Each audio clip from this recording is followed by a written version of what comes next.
கோபம் பயங்கரமா வரும். அந்த கோவத்தை கண்ட்ரோல் பண்ணிக்கோங்க. நடிக்கணும்ன்ற அவசியம் இல்ல, அமைதியா போயிடலாம் இல்லைங்களா?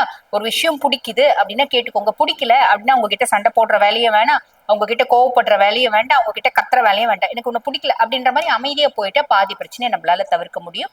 ஆக இதுல கவனம் அப்படின்றது வச்சுக்கோங்க. அதே மாதிரி பண விஷயத்துல எச்சரிக்கையா இருங்க.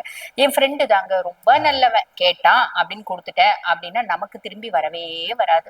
நம்ம திருப்பி அவங்க பின்னாடி நாயா பேயா அலையற மாதிரி ஒரு சூழ்நிலை அப்படின்றது வரத்துக்கு வாய்ப்பு உண்டு. அப்ப நம்ம பாருங்க, நட்பை பேச்சோட நிறுத்திக்கலாம். வேணும் வேணும் அப்படின்னா சாப்பிடறதுக்கு ஒண்ணு வாங்கி கொடுங்க. பணம் கொடுக்கல் வாங்கல் விஷயத்துல கவனம். கொடுக்க வாங்கி, அதாவது நான் காசு கொடுத்தாதான் என் நட்பு தொடரும் அப்படின்னா அப்படிப்பட்ட நட்பே நமக்கு தேவையில்லை, விட்டுருங்க அப்படின்னு சொல்லலாம். அதே மாதிரி பாத்தீங்கன்னா நிறைய மாற்றங்கள், திடீர் திடீர் மாற்றங்கள் அப்படின்றது வரும்.